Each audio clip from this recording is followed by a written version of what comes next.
అగ్రిగోల్డ్ బాధితులకు జనవరిలోనే చెల్లింపులు ప్రారంభమవుతాయని అగ్రిగోల్డ్ బాధితుల సంఘం గౌరవాధ్యక్షుడు ముప్పాళ్ల నాగేశ్వరరావు సంతోషం వ్యక్తం చేశారు.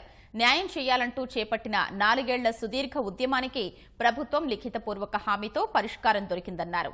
సమస్య పరిష్కారానికి చొరవ చూపిన రాష్ట్ర ప్రభుత్వానికి కృతజ్ఞతలు తెలిపారు.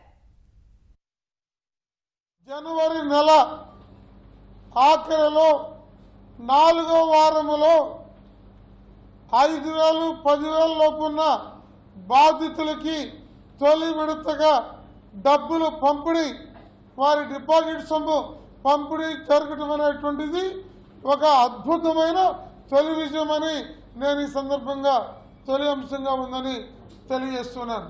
అలాగే ఇందులో ఆస్తులు అమ్ముడు పోతాయా, ఆక్షన్లు జరుగుతాయా, జరగవా, ఇవన్నీ కూడా ప్రభుత్వం బాధ్యత తప్ప మన బాధ్యత కాదనే విషయాన్ని కూడా సుస్పష్టంగా మళ్ళా ఆ పేరుతో ఇబ్బంది రాకూడదని చెప్పి తేడతెల్లం చేయడం జరిగింది.